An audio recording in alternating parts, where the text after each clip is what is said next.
মেয়েকে আমি কখনোই বিয়ে করব না আম্মু। কিছুটা উচ্চস্বরে উপরোক্ত বাক্যটি বলে ছবিটা টুকরো টুকরো করে ছিঁড়ে ফেলে দিল আহাত। সে গম্ভীর কণ্ঠে বলল, আমি যেন এই মেয়েকে নিয়ে এই বাড়িতে আর কোনো কথা না শুনি, সেখানে ছবি আনা তো দূরে থাক। আহাত সিঁড়ি দিয়ে উঠে তার রুমের দিকে চলে গেল। আয়েশা বেগম অবাক হয়ে দাঁড়িয়ে আছেন। রুহি এসে আয়েশা বেগমের কাঁধে হাত রেখে বলল, আম্মু, কি হলো ব্যাপারটা? ত্রিধা আপুর ছবি দেখে এতটা রিয়াক্ট করলো কেন ভাইয়া? আমি নিজেই তো বুঝতে পারছি না। প্রথমে তো ছবিটা দেখতে চায়নি, তারপরে জোরাজুরি করার পরে দেখলো, কিন্তু ত্রিধার ছবি দেখার সাথে সাথে এমন রিয়েক্ট করলো। হুম, ডাল মে কুছ তো কালা হ্যায়।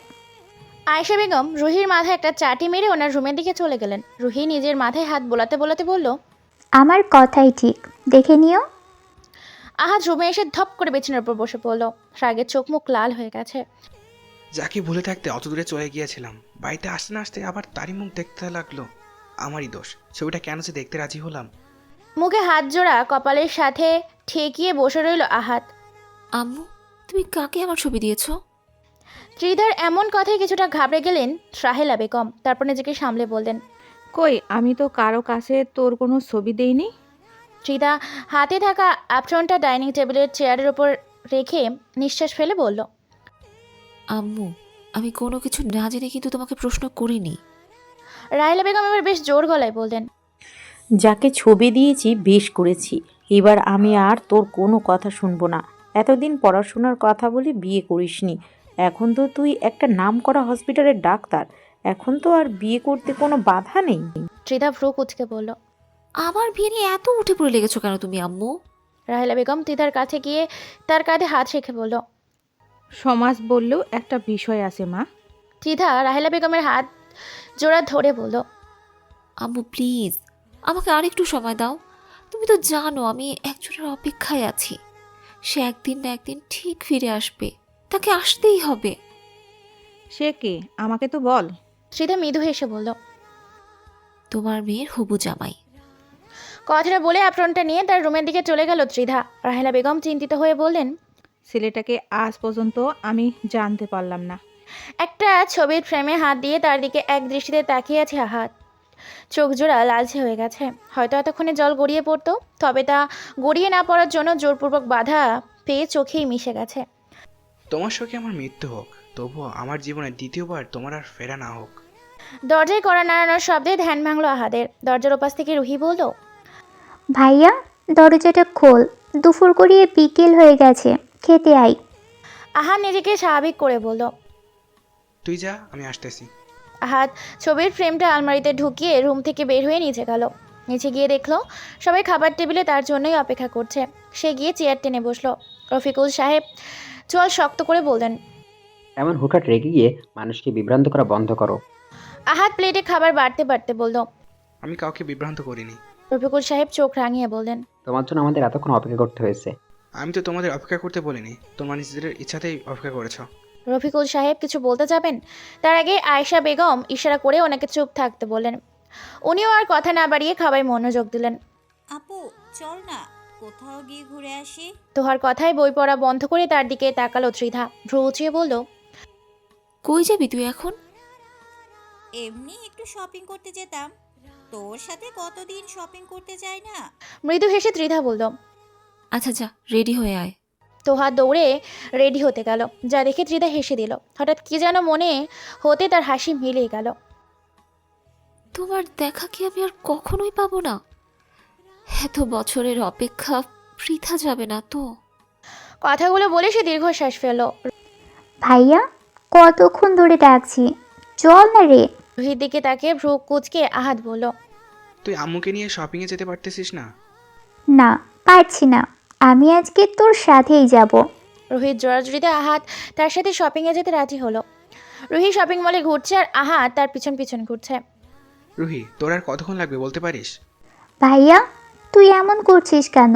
এতদিন পরে দেশে এসেছিস, কোথায় বোনকে নিয়ে কত জায়গায় ঘুরে বেড়াবি, তা না তুই এমন তাড়া দিচ্ছিস। আমরা 1.5 ঘন্টা ধরে ঘুরতেছি রুহি। হঠাৎ রুহি তোহাকে দেখতে পেয়ে তার কাছে দৌড়ে গেল। আহাদ অবাক হয়ে সেদিকে তাকালো। দেখলো রুহি গিয়ে তার বয়সী একটা মেয়েকে জড়িয়ে ধরেছে। তবে মেয়েটির পাশে দাঁড়িয়ে থাকা ব্যক্তিকে দেখে আহাদ চমকে গেল। সেই চিরচেনা মুখ। ত্রিধা এখানে? কি রে রুহি, তুই কার সাথে শপিং করতে এসেছিস? রুহি আহাতকে দেখিয়ে বলল। আমার ভাইয়ের সাথে। রুহি যেদিকে তাকিয়ে আছে ত্রিধা সেদিকে তাকিয়ে দেখলো তাদের থেকে কয়েক হাত দূরে আহাত দাঁড়িয়ে আছে। আহাতকে দেখে ত্রিধা বেশ অবাক হলো, তবে আহাতকে দেখে সে অনেক খুশি হয়েছে। মুখে হাসি ফুটলো, কিন্তু তার চোখ ছলছল করছে। আহাত আর ত্রিধা দুজনকে একে অপরের দিকে তাকিয়ে আছে। হঠাৎ কিছু মনে হতেই আহাত ত্রিধার দিক থেকে চোখ সরিয়ে ফেললো, যেই কারণে ত্রিধা কিছুটা কষ্টও পেল। তার মুখের হাসি মিলিয়ে গেল। আর রুহি আর তোহা বিষয়টা খেয়াল করলো। তোহা সকুচকে বলল, আপু, তুমি কি আহাত ভাইকে চেনো? ত্রিধা মৃদু হেসে বলল। অনেক ভালো করেই চিনি। রুহি আহাতকে কাছে গিয়ে জিজ্ঞেস করলো। ভাইয়া, তুমি কি ত্রিধা আপুকে চিনো? ত্রিধা আর তোহা তাদের পাশে গিয়ে দাঁড়ালো। আহাত চোখ শক্ত করে ত্রিধার দিকে তাকিয়ে বলল, না, আমি এই নামে কাউকে চিনি না। রুহি, অনেকক্ষণ হয়েছে আমরা এখানে এসেছি, এখন বাড়িতে চল। ত্রিধা দীর্ঘশ্বাস ফেলে চোখ বন্ধ করে নিজেকে সামলে নিল। ফের আহাতকে প্রশ্ন করলো, ভাইয়া, ত্রিধা আপু বলল তোমাকে চিনে, আর তুমি বলছো চেনো না? রুহি, তোকে আমি বাড়িতে যাওয়ার কথা বলেছি। ভাইয়া, তোহা আমার বেস্ট ফ্রেন্ড। আহাত তোহার দিকে তাকিয়ে মুচকি এসে বলল। রুহির সাথে আমাদের বাড়িতে এসো। আহাত রুহিকে নিয়ে চলে যেতে গেলে ত্রিধা বলল। আমি যাব না। আহাত থেমে গেল। ত্রিধার দিকে তাকিয়ে তীক্ষ্ণ দৃষ্টিতে বলল। যাকে দেখতেই চায় না তাকে বাড়িতে যেতে বলার কোনো মানেই হয় না। আহাত কথাগুলো বলে রুহিকে নিয়ে চলে গেল। তোহা অবাক হয়ে বলল, আহাত ভাইয়া তোর সাথে এভাবে কথা বললো কেন আপু? ত্রিধা কিছুক্ষণ তোহার দিকে তাকিয়ে থেকে বলল, বাদ দেই সব, অনেক তো শপিং করলাম, এবার বাড়িতে চল, আমার ভালো লাগছে না। আচ্ছা চল। আহাত ড্রাইভ করছে। রুহি পাশ থেকে বলল, ভাইয়া, তুই ত্রিধা আপুর সাথে এভাবে কথা বললি কেন? তাতে তোর কি কিছু হয়েছে? হয়নি, তবে যাকে চিনিসই না তার সাথে এমন করার তো কোনো মানেই নেই। চিনি না। এতটুকু বলেই তার ছেলের হাসি দিল আহাত। দীর্ঘশ্বাস ফেলে বলল। অনেক ভালো করে চিনি আমি তোর ত্রিধা আপুকে। রুহি অবাক হয়ে বলল, কিভাবে? তা তোর জানতে হবে না। রুহি আর কথা বাড়ালো না। সে ভালো করেই জানে আহাদের পেট থেকে কথা বের করা খুবই কষ্টকর। ব্যালকনির দোলনায় বসে আকাশের চাঁদ দেখছে ত্রিধা। চোখ থেকে দুফোঁটা পানি গড়িয়ে পড়ছে তার। এতটা ঘৃণা করো তুমি আমায় আহাত? তবে এই ঘৃণা করা ব্যক্তিটাকে একসময় তুমি কতই না ভালোবাসতে। আমার অপরাধ ছিল সেদিন আমি বিচ্ছেদ চেয়েছিলাম। কতটা কষ্ট বুকে চেপে রেখে সেদিন বিচ্ছেদ চেয়েছিলাম সেটা শুধু আমিই জানি। কথাগুলো বলে দীর্ঘশ্বাস ফেলল ত্রিধা। মোবাইলটা অন করে দেখলো রাত 1:30 বাজে। সে উঠে গিয়ে বিছানায় শুয়ে পড়ল। আহাত তার রুমের ব্যালকনিতে বসে ত্রিধার কথা ভাবছে। এত বছর পর ত্রিধাকে দেখলো। যতটা ভালো লাগা কাজ করেছে ঠিক ততটাই ঘৃণা কাজ করেছে। ত্রিধা কেমন জানি অগোছালো হয়ে গিয়েছে, চোখ মুখ ফ্যাকাশে, মনে হয় আগের চেয়ে আরো বেশি রোগা হয়ে গিয়েছে। খাওয়া দাওয়া করে না নাকি ঠিকভাবে? এতটুকু বলে সে থামলো। পরক্ষণে চল শক্ত করে বলল, না, এসব বিষয়ে আমি আর কিছু ভাববো না। ওই মেয়ের অস্তিত্ব নেই আমার জীবনে, আর সে আমার কেউ না। কথাগুলো বলে দীর্ঘশ্বাস ফেলল আহাত। কিছুটা ভালো লাগছে না তার। যার থেকে দূরে থাকতে চায় সেই তার কাছে চলে আসছে বারবার। সকালবেলা নাস্তা করতে করতে রুহি বলল, আম্মু, আমার হিসেব একদম মিলে গেছে। আয়েশা বেগম অবাক হয়ে বললেন। কিসের হিসাব? রুহি গতকালের সব ঘটনা আয়েশা বেগমকে বললেন। আয়েশা বেগম সবটা শুনে বললেন, তার মানে ওরা একে অপরকে আগ থেকেই চেনে? হ্যাঁ, তবে ভাইয়া না ত্রিধা আপুকে সহ্যই করতে পারে না। কিন্তু কেন? এই কেনর উত্তরই পেলাম না। আয়েশা বেগম চিন্তিত ভঙ্গিতে বললেন, আহাত যা ছেলে, ও তো কিছুই মুখ খুলে বলবে না। আমার মনে হয় ত্রিধার সাথে কথা বলতে হবে। রুহি আয়েশা বেগমের কথায় সম্মতি জানালো। সোফায় বসে সকালের নাস্তা নিয়ে নাড়াচাড়া করছে ত্রিধা। তার চোখ মুখ ফুলে আছে, দেখে মনে হচ্ছে সারা রাত ঘুমায়নি। সবটা লক্ষ্য করলেন রাহেলা বেগম। তিনি গিয়ে ত্রিধার পাশে বসে বললেন, কি হয়েছে মা তোর? ত্রিধা নিজেকে সামলে মৃদু হেসে বলল, কই আম্মু, আমার আবার কি হবে? আমি তো ঠিকই আছি। চোখ মুখ ফুলে আছে, নাস্তা না খেয়ে নাড়াচাড়া করছিস আর বলছিস তুই ঠিক আছিস? আরে আম্মু, কিছুই হয়নি, এমনিই খেতে ইচ্ছে করছে না। আর চোখ মুখ ফুলে আছে, রাতে ঘুম হয়নি ঠিকভাবে তাই। কিন্তু এই ঘুম না হওয়ার কারণটাই তো আমি জানতে চাচ্ছি। কোনো কারণ নেই, এমনিই ঘুম হয়নি। ত্রিধা, তুই কিন্তু আমাকে মিথ্যা বলতে পারিস না, এটা তুই নিজেও ভালো করে জানিস। ত্রিধা নিজেকে সামলাতে পারল না, রাহেলা বেগমকে জড়িয়ে কেঁদে দিল। রাহেলা বেগম ত্রিধার পিঠে হাত বুলিয়ে বললেন। কি হয়েছে মা, বল আমায়। ত্রিধা সবটা রাহেলা বেগমকে বলল। সবটা শুনে কিছুটা অবাক হয়ে গেলেন রাহেলা বেগম। বললেন, আহাত মানে তোর রুহির ভাই? আহাত কি সেই ছেলে? ত্রিধার চোখের পানি মুছে বলল, হ্যাঁ আম্মু, আহাদি সেই ছেলে যার জন্য আমি এত বছর অপেক্ষা করছি। আরে আমি তো আহাদের সাথেই তোর বিয়ের বিষয়ে কথা বলছি। আহাদের মা আয়শার সাথে তো আমার ভালো সম্পর্ক, আমরা এক কলেজেই চাকরি করতাম। ত্রিধা খুশি হয়ে বলল, কি, তুমি আহাদের সাথে আমার বিয়ের কথা বলেছো? হঠাৎ ত্রিধার মুখ মলিন হয়ে গেল। সে বলল, কিন্তু আহাদ তো এই বিয়েতে রাজি হবে না। হ্যাঁ, কেন? আম্মু, বাবা আমাকে ওনার মাথায় হাত রেখে কসম কাটিয়েছিল যেন আমি আহাদের সাথে সমস্ত সম্পর্ক নষ্ট করে দেই। আমাদের সম্পর্কের কারণে নাকি আমার পড়াশোনার ক্ষতি হচ্ছিল। বাবা আরও বলেছিল আমি যদি কসম না মানি তাহলে নাকি ওনার মরা মুখ দেখব। কিন্তু আম্মু, আমি তো কসম মেনেছিলাম। নিজের বুকে পাথর চেপে আহাদের সাথে সেদিনই সব সম্পর্ক শেষ করে দিয়ে এসেছিলাম।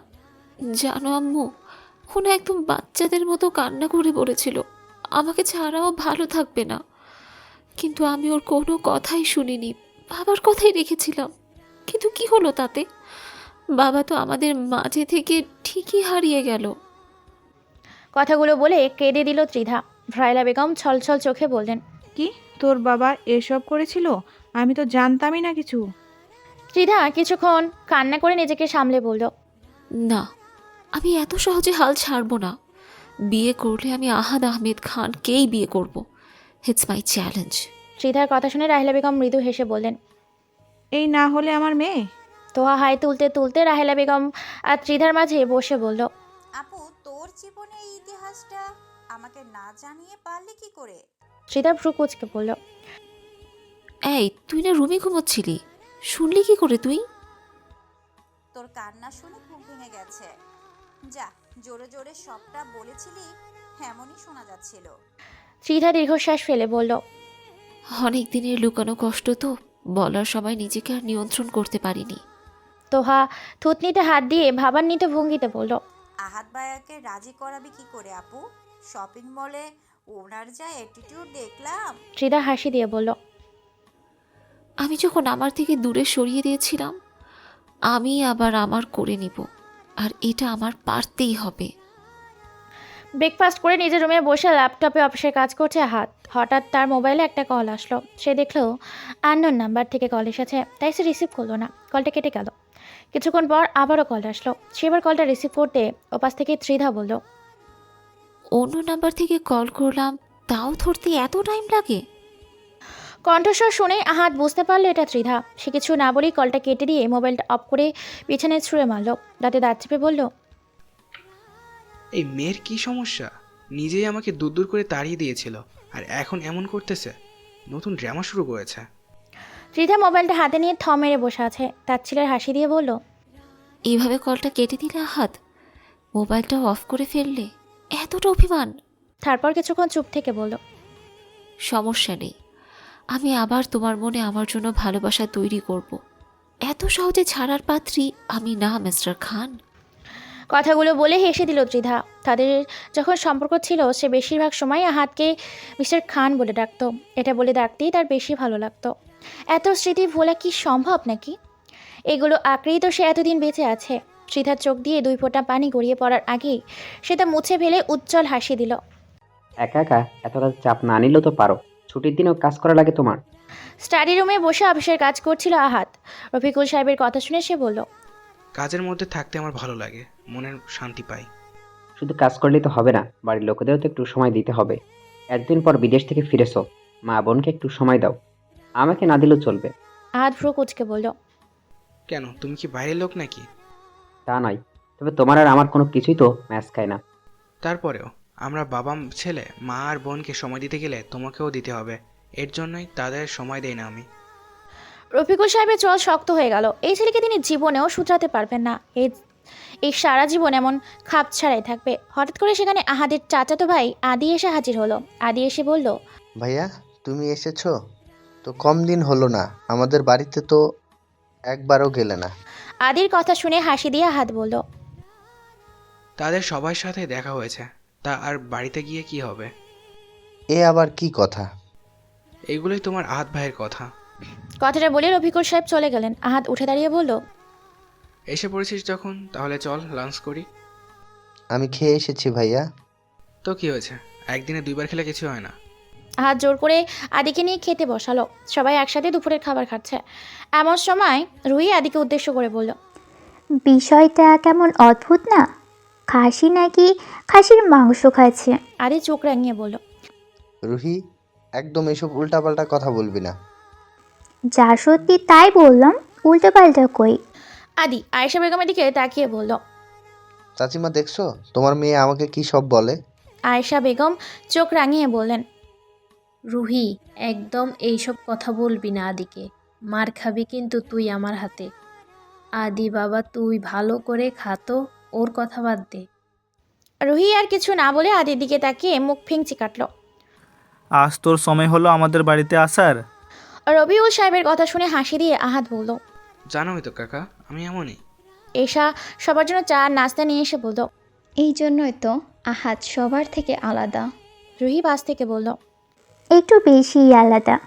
আহাদ রুহির দিকে তাকিয়ে বলল, তোর কি আমার এমন হওয়া নিয়ে খুব বেশি সমস্যা নাকি?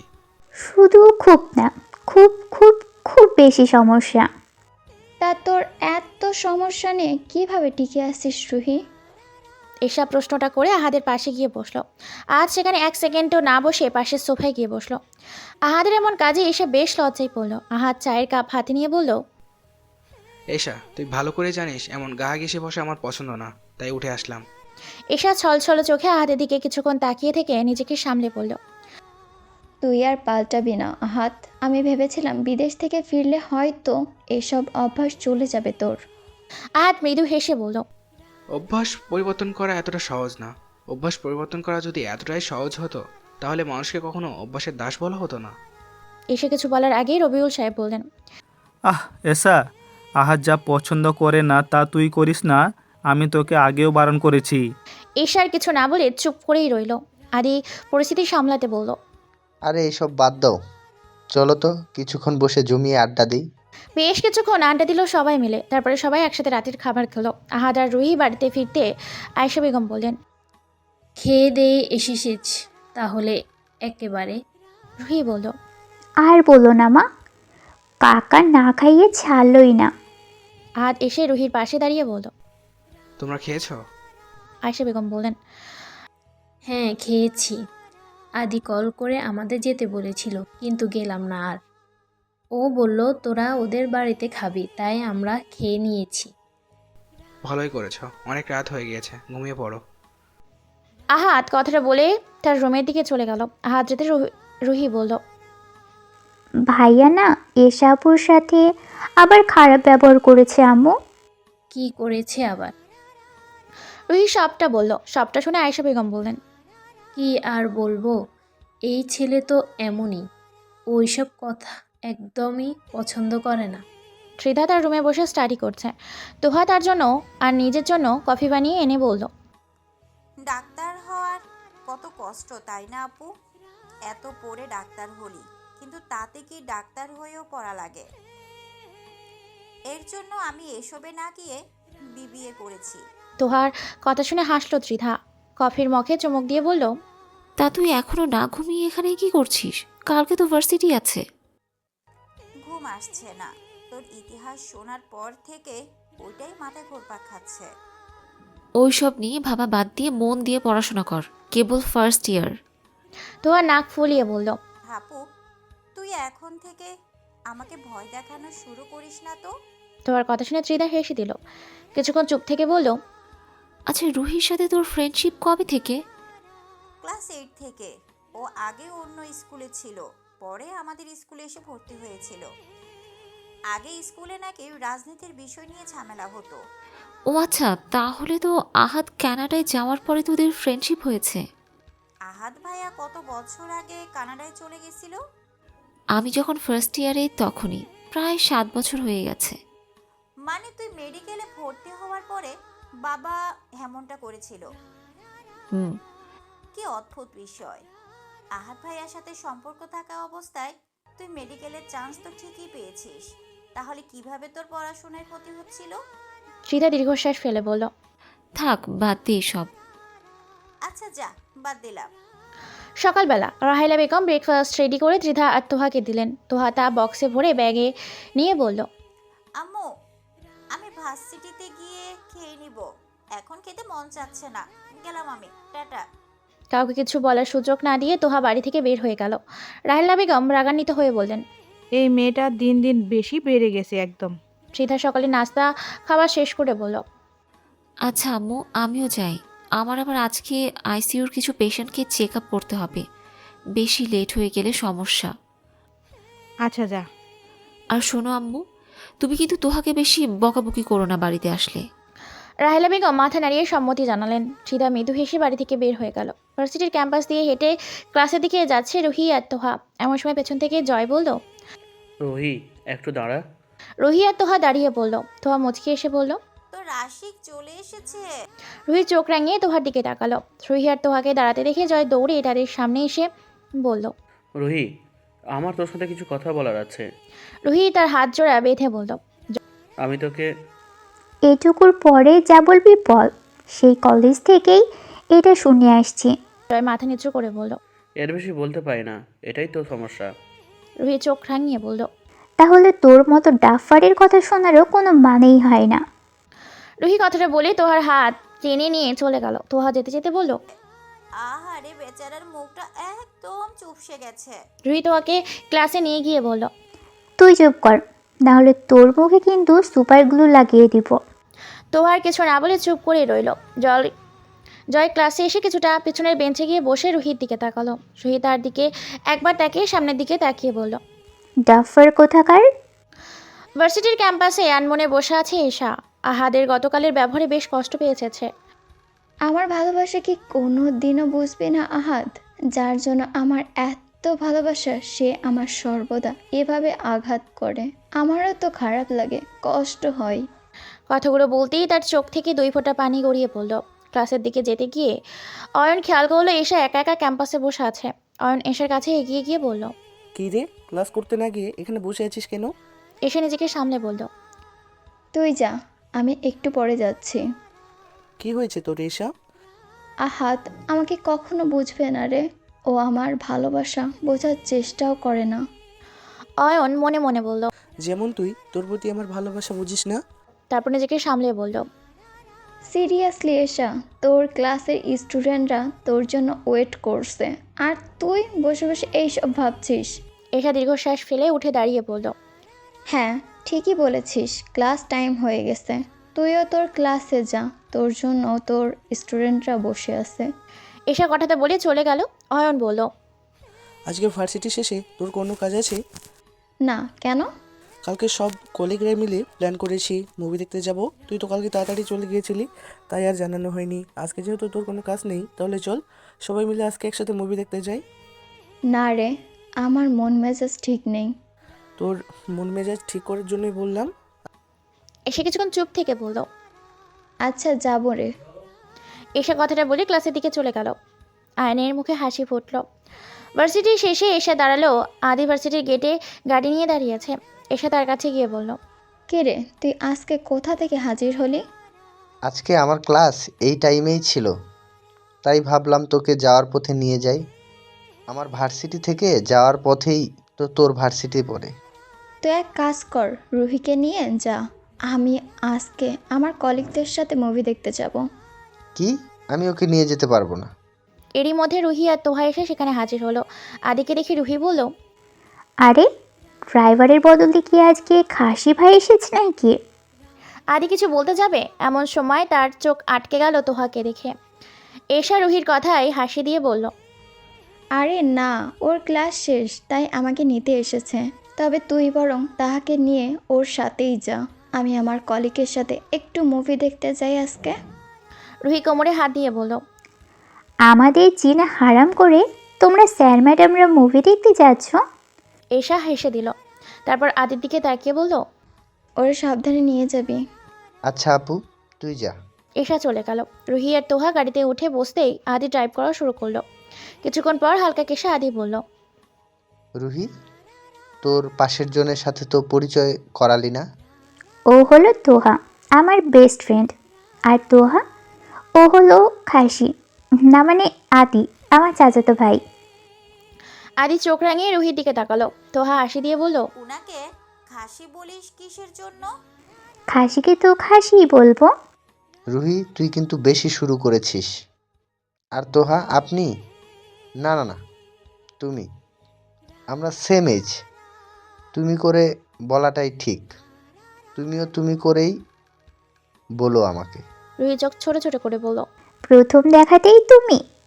বাহ, তুই তো দেখছি 10 কাঠি উপরে থাকিস আদি। আদি হাসি দিয়ে বলল। যেটা মানানসই সেটা বলাই ভালো। রুহি তোহার দিকে তাকিয়ে বলল, হ্যাঁ, একদম ঠিক। এর জন্য তোহা তোকে তুই করে বলছে। আফটার অল আমার ভাই মানে তো তোহারও ভাই। আদি হঠাৎ করে ব্রেক কষল। আদির এহেন কাজে তোহা বেশ অবাক হয়েও রুহি মিটি মিটি হাসছে। সে ভালো করেই বুঝতে পেরেছে আদি যে তোহাকে পছন্দ হয়েছে। তোহা কিছুটা রাগান্বিত হয়ে বলল, এমন ভাবে কেউ ব্রেক করে? আর একটু হলেই দম বের হয়ে যেত। আনিজকে শান্ত করে রুহির দিকে তাকিয়ে বলল, রুহি, তুই আরেকটা উল্টাপাল্টা কথা বললে তোর খবর আছে। আর তোহা, আই এম সরি এমনটা করার জন্য। রুহি হাতে তালি দিয়ে বলল। বাহ, কি সিন! হ্যাঁ, আদি আর কিছু না বলে ড্রাইভ করা শুরু করলো। তোহাকে তার বাড়ির সামনে নামিয়ে দিয়ে যাওয়ার সময় রুহি বলল, তোহাকে তোর পছন্দ হয়েছে তাই না? ও আচ্ছা, বুঝতে পেরেই এইসব করলি? রুহি হাসি দিয়ে বলল, আমার কাজই তো এইসব, টেনশন করিস না। তোদের বিয়ে দেওয়ার দায়িত্ব আমার। জাস্ট ভাইয়া ত্রিধা আপুর বিয়েটা হয়ে যাক, ব্যাস সব ক্লিয়ার। ত্রিধা আপুকে? ত্রিধা আপু হলো তোহার বড় বোন। আম্মু ভাইয়ার জন্য পছন্দ করেছে আপুকে। ও, তা তো ভালো ব্যাপার। দুজনের বিয়েটা ভালোই ভালোই হয়ে গেলেই হবে। আরে না, অনেক কাহিনী আছে তো। তোহা আমাকে সব বললো আজকে। কি কাহিনী? তোহা ক্লাসের ব্রেক টাইমে রুহিকে সবটা বলেছে যা ত্রিধা বলেছে। রুহি শেষ সব আদিকে বলল। সবটা শুনে আদি বলল, কি বলিস? ত্রিধা আপু ভাইয়ার এক্স? ভাইয়া কি রাজি হবে? এটাই তো চিন্তার। রুহি কথাটা বলে মুখটা মলিন করে ফেলল। ত্রিধা হাসপাতাল থেকে বাড়ি ফেরার পথে কোনো রিক্সা না পেয়ে হাঁটতে শুরু করলো। আজকে বেশ রাত হয়ে গেছে।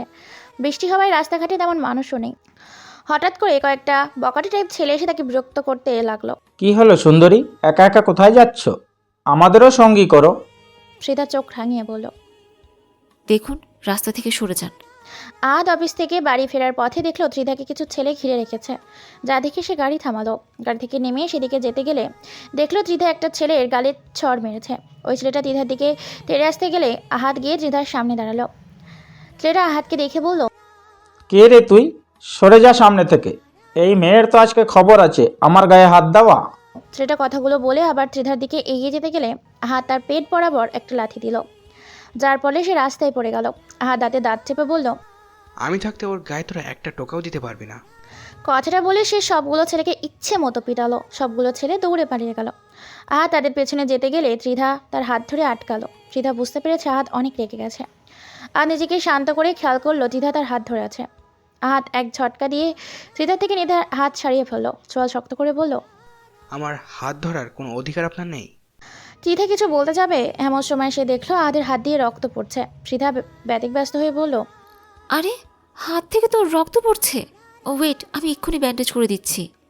সে তার ব্যাগ থেকে ফার্স্ট এড বক্স বের করে আহাদের হাতটা ধরলো। আহাদ হাতটা ছাড়তে গেলে ত্রিধা বলল, স্টপ আহাদ, বাচ্চামা বাদ দাও। ত্রিধা এক প্রকার জোর করে আহাদের হাতে ব্যান্ডেজ করে দিল। আহাদ ব্যান্ডেজটা খুলে ফেলতে গেলে ত্রিধা আহাদের হাত ধরে বলল, আমার উপর রাগ দেখিয়ে নিজের ক্ষতি করো না। আমাকে তুমি করে সম্বোধন করা বন্ধ করুন। আর আমার জীবনে যা ক্ষতি হওয়ার হয়ে গেছে, আর কিছুই বাদ নেই।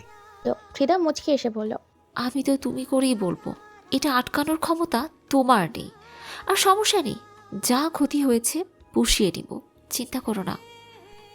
বিরক্তিকর। আহাদ কথাটা বলে চলে যেতে গেলেই থেমে গেল। ত্রিধার সামনে এসে দাঁড়িয়ে বলল, যাবেন কিভাবে আপনি? রিক্সা তো পাচ্ছি না, হেঁটেই চলে যাব। ক্যাব বুক করে নিলে তো হতো। পাইনি। ওয়েট, আমি চেক করে দেখছি। সে মোবাইল বেক করে চেক করা শুরু করলো। ত্রিধা মনে মনে বলল, এত বড় একটা গাড়ি থাকতে নাকি আবার ক্যাব বুক করে দেওয়া লাগে? চেক করে বলল, কার তো পেলাম না, কিন্তু বাইক আছে। ওকে, বাইক বুক করে দাও তাহলে। রাইডারের পেছন বসে গাড়িতে যাব। চল শক্ত করে বলল। থাক, তার কোনো দরকার নেই, গাড়িতে উঠে বসুন, আমি পৌঁছে দিচ্ছি। গাড়িতে গিয়ে বসলো। ত্রিধা হাসি দিয়ে গাড়িতে উঠে বসলো। ড্রাইভ করা শুরু করলো। দেখুন, বাড়িতে পৌঁছে দিচ্ছি বলে এটা ভেবেন না যে আপনার প্রতি আমার এখনো ভালোবাসা আছে। কিছুই নেই, জাস্ট সহানুভূতি দেখাচ্ছি। ত্রিধা কিছুক্ষণ আহাদের দিকে তাকিয়ে থেকে বলল, তুমি যদি সত্যিই সহানুভূতি দেখাতে তাহলে বাইক বুক করে দিতে আহাত। আমি ভালো করে জানি তুমি এখনও আমাকে ভালোবাসো। তার ছেলের হাসি দিয়ে বলল,